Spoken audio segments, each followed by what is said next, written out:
that has been necessarily the case since that time that you made that statement, sir.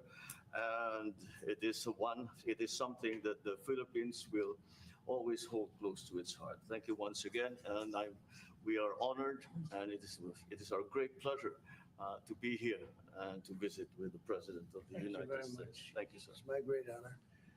Any questions, please? Yeah, please go ahead. Go ahead. Mr. President, do you think that Fed Chair Jerome Powell should resign? I think he's doing a bad job, but he's going to be out pretty soon anyway. In eight months, he'll be out. But I call him too late. He's too late all the time. He should have lowered interest rates many times. Europe lowered their rate 10 times. We lowered ours none. And it's causing a problem for people that want to buy a home. Look, our economy is so strong now, we're blowing through everything. We're setting records. You know that, you see that. And whether it's the Philippines or anyone else, we're setting records at levels that nobody's ever seen before. But you know what? People aren't able to buy a house because this guy is a numbskull. He keeps the rates too high and probably doing it for political reasons. The only time I remember him cutting rates, I mean, he cut the rates just before the election to try and help Kamala or whoever he was trying to help. He probably didn't know. And he's building a building. He's $2.7 billion. They have a $900 million overrun. What is that? And that was given by Biden. That was another Biden deal. And this guy's building this building that's severely overrun. And what does he need the building for? Why does he need space for more people? So they did a big study the other day, and they called all of the great intellects and the great economists and all of the great everything. And it was 71, and only 2 got it right. Me and another gentleman that happens to be very smart. 69 people got it wrong, and the Fed got it wrong, more wrong than anybody. And he has these think tanks, and they build buildings for people that think. And it's really not thinking. It's a little bit of combination of thinking, but it's something you sort of have or you don't have. They don't. The job he's done is just terrible. He ought to raise interest rates. We should be at 1%. We should be leading the world. Instead, we're paying 4%. And if you look at what that means, that's over $1 trillion in interest that we have to pay. That with the striking of a pen, we would be saving more than $1 trillion. Is that right, Scott? Yes, Do you have sir. anything to say about it? Yes, sir. I called yesterday and this morning for the Fed to do a big internal investigation to understand not their monetary policy, but everything else. The Fed has had big mission creep, and that's where a lot of the spending is going. That's why they're building these new or refurbishing these buildings. And I think they got to stay in their lane. And I think that based on the way they cut rates last fall, they should be cutting rates now. It's inconceivable. I know the Fed very well, that they can be spending $2.7 billion to build a building. They don't do anything. It's the greatest job. You show up one day, a half a day, you make a little speech, the economy is doing well, the economy is not doing well, we're going to raise interest. And he's got it wrong. That's why I call him too late, TOO, too late. And it's really too bad. But it is affecting people that want to buy houses, and that shouldn't happen. And he should lower them. Those rates should be 3 points lower. That's what they should be, 3 points lower, maybe more than that. Mr. President, I would like to ask both of you Yes. one question. Mr. President Marcos, next year, Philippines is going to be the rotating chair of ASEAN. I wonder, how do you plan to balance your relationship between the United States and China? And for President Trump, Kremlin yesterday said if you are going to Beijing in September, they wouldn't rule out a meeting between you and President Putin. Is such a meeting possible? And how soon do you plan to visit China? Well, we have a lot of meetings possible. President Xi has invited me to China, and we'll probably be doing that in the not too distant future, a little bit out, but not too distant. And I've been invited by a lot of people, and we'll make those decisions pretty soon. Please. Well, as you say, we are chairing ASEAN for 2026. There is no need, in a sense, to balance, as you characterize as, to balance our relationship between the United States and China, simply because our foreign policy is an independent one, and we are essentially concerned with the defense of our territory and the exercise of our sovereign rights. Now, whether we do this not alone, we need to do this with our partners. And again, our strongest partner has always been the United States. But of course, we are trying to form coalitions and multilateral relations so that those like-minded nations who share the same values as we do, who hew to international law, most specifically the UNCLOS, present that position very clearly to anyone who has intentions of unilaterally changing the world order, and that is how we are guided in that. And I don't mind if he gets along with China, because we're getting along with China very well. We have a very good relationship. In fact, the magnets, which is a little complex piece of material, but the magnets are coming out, very well. They're sending them in record numbers. We're getting along with China very well. And I don't mind if the president dealt with China, if that's meant, because I think he has to do what's right for his country. I've always said, make the Philippines great again. Do whatever you need to do, but you're dealing with China wouldn't bother me at all. No, well, now it is something that we have to do in any case. Yeah. And certainly. What are your comments to the Mr. President, do you support the Justice Department seeking an interview with Ghislaine Maxwell? Did you urge the Attorney General to see? I don't know anything about it. They're going to what? Meet her? Your Deputy Attorney General has reached out to Ghislaine Maxwell's attorney asking for a new interview. Yeah, I don't know about it, but I think it's something that sounds appropriate to do, yeah.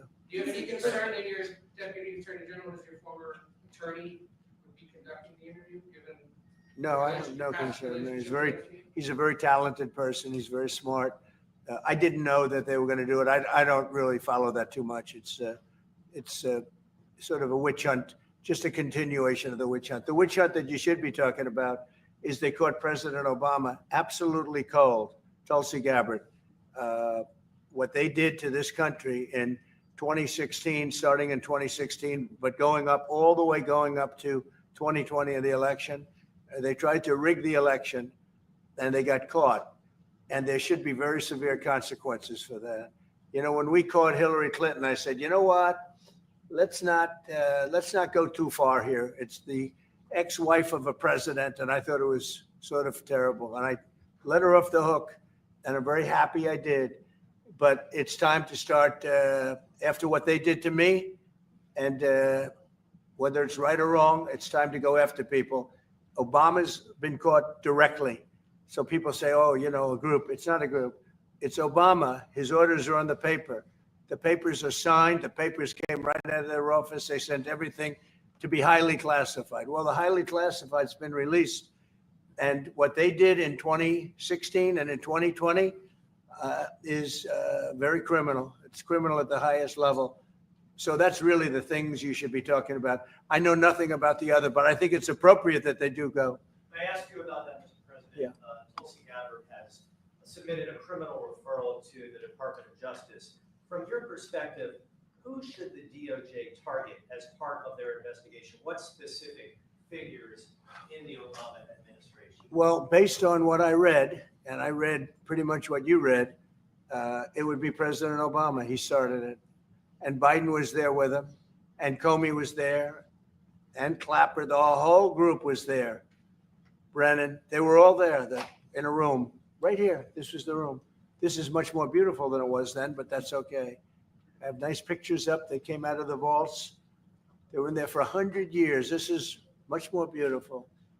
We have the Declaration of Independence now in the room, which wasn't here. I guess people didn't feel too good about putting it here, but I do. But you know what? If you look at those papers, they have them stone cold, and it was President Obama. It wasn't lots of people all over the place. It was them too. But the leader of the gang was President Obama, Barack Hussein Obama. Have you heard of him? And except for the fact that he gets shielded by the press for his entire life, that's the one look, he's guilty. It's not a question. I like to say, let's give it time. It's there. He's guilty. This was treason. This was every word you can think of. They tried to steal the election. They tried to obfuscate the election. They did things that nobody's ever even imagined, even in other countries. You've seen some pretty rough countries. This man has seen some pretty rough countries, but you've never seen anything like it. And we have all of the documents. And from what Tulsi told me, she's got thousands of additional documents coming. So President Obama, it was his concept, his idea, but he also got it from crooked Hillary Clinton. Crooked is a $3 bill. Hillary Clinton and her group, the Democrats, spent $12 million to Christopher Steele to write up a report that was a total fake report. Took 2 years to figure that out, but it came out that it was a total fake report. It was made up fiction. And they used that. Now, the one thing they weren't able to do was and probably the only thing I respect about the press in years is the press refused to write it before the election. They refused to put it in. The Steele report was a disaster. All lies, all fabrication, all admitted, an admitted fraud. She paid $12 million and the Democrats for that report to a wise guy named Christopher Steele. He wrote a phony report, and they wanted to get that report in before the election. And I'll tell you what, I talk about all the time, the fake news, how bad it is. But in this case, they wouldn't do it. They saw it, they read it, and they said, we don't believe it. And it was only after, substantially, like a month and a half after the election, that it got printed, and it was a big wisp. It was just like a bang of nothing, because the election had ended. If that report had gotten published by the New York Times or somebody, and I respect the Times for maybe only this, because they're crooked as you can be. They're a terrible paper, a crooked, corrupt paper. But for this one moment, they said, this is bullshit. We can't put this in. And neither could any other paper. Wall Street Journal's a lousy paper, very, very dishonest paper. As you see, I'm suing them for a lot of money because they do things very badly. It's got a nice name, but it's really, in my opinion, it's a terrible paper, and it can be corrupt. But just so you know, they didn't take the Steele report. It was the dossier. Remember the famous dossier? I called it the fake news dossier. The news wouldn't publish it. And I'm amazed. They had 2.5 months. It was finished, 2.5 months. That was supposed to be what was going to happen. And it got published a couple of months after the election. And frankly, nobody cared too much about it. But that was a big thing. No, we caught Hillary Clinton. We caught Barack Hussein Obama. They're the ones. And then you have many, many people under them. Susan Rice. They're all there. The names are all there. And I guess they figured they're going to put this in classified information and nobody will ever see it again. But it doesn't work that way. And it's the most unbelievable thing I think I've ever read. So you ought to take a look at that and stop talking about nonsense, because this is big stuff. Never has a thing like this happened in the history of our country. And by the way, it morphed into the 2020 race. And the 2020 race was rigged, and it was a rigged election. And because it was rigged, we have millions of people in our country. We had inflation. We solved the inflation problem. But millions and millions of people came into our country because of that. And people that shouldn't have been, people from gangs and from jails and from mental institutions, people that we don't want in our country, and people that we're getting out, dangerous people. 11,888 murderers, many of them 50%, more than 50%, murdered more than one person. I hate to say this with such a distinguished guest, but you know, they asked me a question. I got to answer the question. No, Barack Hussein Obama is the ringleader. Hillary Clinton was right there with him, and so was Sleepy Joe Biden, and so were the rest of them. Comey, Clapper, the whole group. And they tried to rig an election, and they got caught. And then they did rig the election in 2020. And then because I knew I won that election by a lot, I did it a third time, and I won in a landslide. Every swing state, won the popular vote, but I won that all the same way in 2020. And look at the damage that was caused. How crucial is the ammunition hub, and how crucial is the ammunition hub that the U.S. plans to build in Subic and the Luzon corridor, considering that these will be built in areas that hosts strategic ports as well as military air bases? You're talking ammunition? Yes, the U.S. House Congressional Committee Yeah. on Appropriations approved the budget. Well, it's very important. Otherwise, we wouldn't have approved it. Sorry. Yeah, it's very important. Otherwise, we wouldn't. We need ammunition. We're going to end up in a few months, we'll have more ammunition than any country has ever had. We're going to have more missiles than any country has ever had. We're going to have all the speedy missiles. We'll have the speedy ones, the slow ones, the accurate ones, the ones that are slightly less accurate. We have everything. But we will have more ammunition than any country has ever had. It's very important to me. Okay. Go ahead, please, Red. Sir, when you say that you're close to making a trade deal, what gaps remain? And for President Marcos, sir, I was just wondering, do you not think that perhaps the Philippines hosting U.S. missile systems could be considered escalatory by China, especially because they can strike even from China? Thank you. Well, it's an honor to be with this gentleman. You know, I've known him and I've known his family actually, but I've known him. And I assume you're from the Philippines? Are you from the Philippines? Yes, sir. It's good. You're very lucky to be from the Philippines, right? It's a great place. But we're going to have a very good relationship. I mean, I know you had some problems with another president, and it was not your fault. It was the president's fault. And the country was maybe tilting toward China, but we untilted it very, very quickly. But you know, you had a country that was tilting toward China for a period of time, and I just don't think that would have been good for you. You can deal with China, you should deal with China, but when I got elected, everything changed and they came right back to us. Say it again. Yeah, Brian, go ahead. Oh, Mr. President, I just wanted to piggyback off the Sorry, I have a housing. question to President Marcos. I'll let you- Yes. I'm sorry, what was the question again? It was about whether having U.S. missiles hosted in the Philippines could be considered escalatory by China. All of the, what we consider part of the modernization of the Philippine military is really as a response to the circumstances that surround the situation around the South China Sea, and now what we used to refer to as Asia Pacific, which we have expanded now to the Indo-Pacific. And if we would certainly, like in any kind of military spending, we would wish that it wasn't necessary, but it is. And so that is what we are doing. And as an adjunct to the question about the ammunition production, this is actually the United States is assisting the Philippines in what we call our Self-Reliance Defense program, which is to allow us to be self-reliant and to be able to stand our own 2 feet, whatever the circumstances that occur in the future. And that the reason that we have encouraged more interaction with the United States is because it is necessary. And it is not just with the United States. It is with all our neighboring countries and even countries as far afield as the Scandinavian countries, the EU. And so this is an ongoing process. And again, I will stress the point that we do this because we feel it is necessary.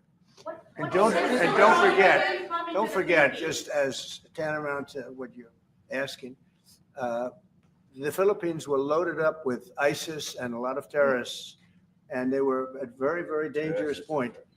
And during my administration, we went in and we wiped them out, working with the Philippines, but we wiped them out.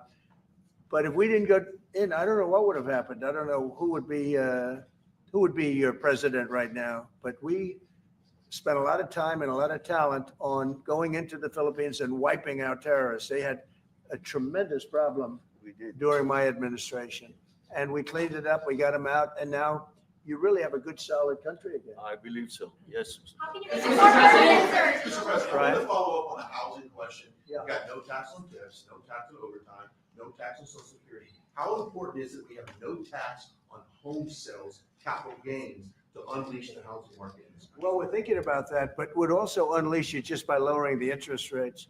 if the Fed would lower the rates, we wouldn't even have to do that. But we are thinking about no tax on capital gains on houses. And I'm very impressed that you asked that question because nobody knew that. Well, How did you find that out? That's I right. wonder why there's somebody I'm very close to. There's a leaker. There's a leaker. I've also got a question. I find it a very interesting world that we know more about two people at a Coldplay concert just hours after that viral video than we know of Thomas Crooks 1 year after attempting to assassinate you.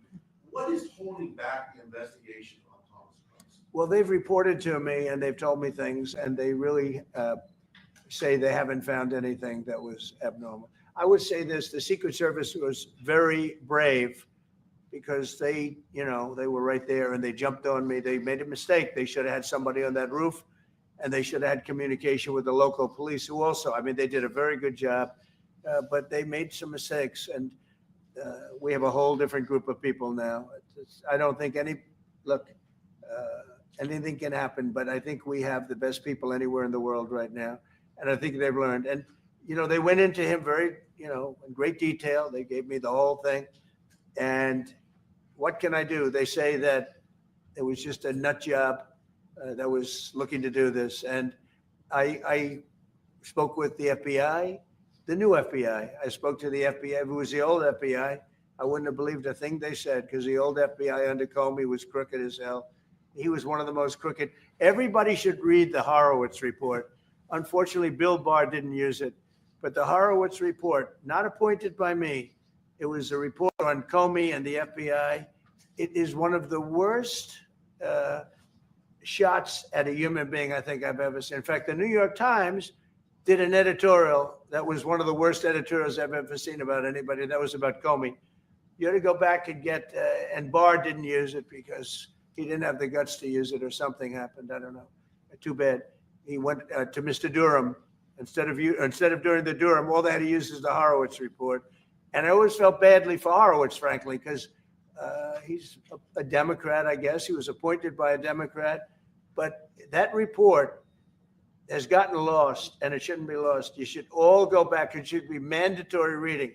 Go back and read the Horowitz report on Comey and his cronies. And you'll see exactly, we're going to add that to all the stuff that we found. It just confirms it. But what we found is even more so. Now, we found absolute, this isn't like evidence this is like proof, irrefutable proof that Obama was seditious, that Obama was trying to lead a coup. And it was with Hillary Clinton, with all these other people, but Obama headed it up. And, I get a kick when I hear everyone talks about people I never even heard of. It was just, no. It was Obama. He headed it up. And it says so right in the papers. Got everything. This is the biggest scandal in the history of our country. And it really goes on to even the auto pen, because it all relates to the same thing. It all started the same sick minds. You have an auto pen, which is a tremendous, well, we don't have a president. We have an auto pen that signs everything. I'll bet you sign everything. You don't have auto pens. Everybody, who doesn't sign? You're the president of a country. But it's all that whole thing leading right up to the end of it is the auto pen. And the auto pen was used by people, and Biden knew nothing about it. They were signing documents that he knew nothing about. As an example, they released the Unselect Committee of Liability. The Unselect Committee spent 2 years grilling everybody, and then they destroyed all the evidence. You know why? Because the evidence made them guilty. And he gave them all a pardon. The Cheney, all the scum that was on the Unselect Committee, Cryan, Adam Kinzinger, and Democrats. And he gave them a pardon. Do you have something else, guys? I was just going to add one more thing on Adam Schiff. Director Pulte reports that Adam Schiff claims he lived in a one-bedroom apartment. Now, how does a family of four, you're a developer, a very successful developer, how does a family of four live in a one-bedroom apartment? Now, it looks like Adam Schiff really did a bad thing. They have him. Now, let's see what happens. It's not up to me. I stay out of it purposely.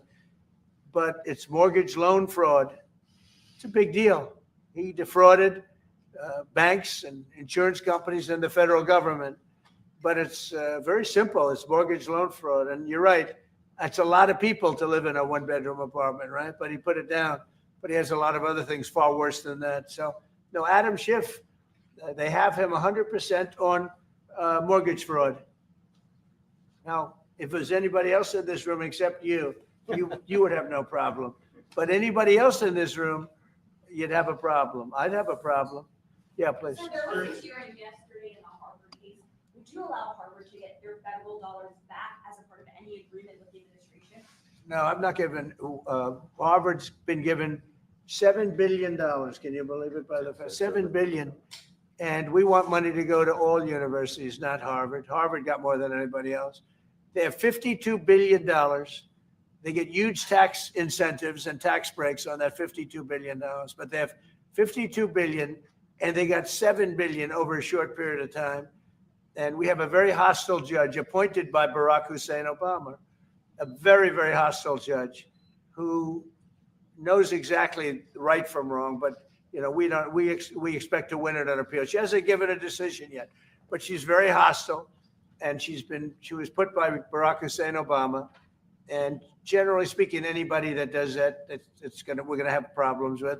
So we don't expect to have. We won the case yesterday. Anybody that was there, that was a neutral, would say we easily won the case. But a lot of the case, and a big part of it's going to be how much money Harvard gets in the future. That's not part of the case, and they're not going to get very much. Mr. President, where are we in terms of negotiating about the reciprocal tariff? How far are we With from With the Philippines? Yes, Oh. sir. How far Are you we from the Philippines? Yes, sir. Good. I'm from the Philippines. How far are we from achieving? Well, it's tough. He's a very tough negotiator. So far, we're not there because he's negotiating too tough. In fact, I used to like him better than I do now. He's too tough. But we'll probably agree to something. But he's strong, a strong negotiator. He loves your country. Mr. And President, Mr. President, When are you talk- coming to Oh, the yeah, Philippines, sir? You talked a lot about the severe consequences that those who were involved in the Russia hoax must face. In your view, sir, what are the next steps now that these documents are out there in Tulsi Gabbard? Well, the Justice Department would have to act. And we have a very competent, very good, very loyal to our country person in Pam Bondi, very respected. And it's going to be her decision. Just a follow-up to that, sir. Kristi Noem was in New York City visiting an off-duty CBP officer who was allegedly shot this weekend by an illegal alien who came into the country during the previous administration. Right. What is your message to any local leaders who continue to push sanctuary city policies after this nearly tragic incident? So the only thing I don't understand, because you like to understand things and we're all smart people and all, but why would they allow 21 million people into our country, unvetted, unchecked? You don't allow it. You wouldn't allow people then. He's tough. No, their country's run properly. Biden and his group of thugs, and I don't think it was Biden. I think it was the people that surrounded that beautiful Resolute desk right behind you. They allowed 21 million people, probably much more than that. And many of them came from jails and gangs and drug dealers and mental institutions, insane asylums. Many of them are very sick. 21 million, probably 25 million, probably even more than that. And we're getting them out. Many were murderers, as I said. They killed people. Many killed more than one person. Stone cold murderers. I don't understand why they would have allowed that. There's only two reasons. The vote, because they want voters. That's one reason. I don't think they would have done it for that because they cheat. You know, they're so good at cheating, they don't need that. But the vote, and the second reason is they hate our country. I think they hate our country. I actually do. And it's the biggest problem. I mean, much of our time is spent with, you know, we have the strongest border anywhere in the world now. Maybe even stronger than your border, if you can believe it. We have no people came in last month, zero, which is pretty amazing. I'm not even sure I can believe that. But liberals are the ones that do that calculation. So, but we had no people come in. A year ago, we had hundreds of thousands of people come in, hundreds of thousands of people. And they flowed in. And if it wasn't for the election, it would have been millions of people came in last year. So millions of people prior to election time, they allowed millions and millions of people to come into I mean, you saw it. They'd open the gates. If you took an Alabama LSU football game, that holds 128,000 people. I was there, 128,000 people, and I liked them and they liked me. But if you took that and doubled it, that's what used to flow into our country on a daily basis. It's not even believable. And we're getting them out, and we're starting with the worst ones. And we had a man shot yesterday, a police officer who's great gentleman, shot right here in the throat. Probably won't be able to speak again. But he was brave, and he shot the other guy, and they ended up getting him. And you saw the scene where his friend took him to a hospital and dumped him down on the sidewalk. The whole thing was crazy. But why would anybody do to our country what these Democrats have done? And honestly, we can never forget it. We can never forget it. What they have done, the damage that they've done to America is very, very sad. Thank you very much, everybody. Thank you, Fred, for heading out. Let's go.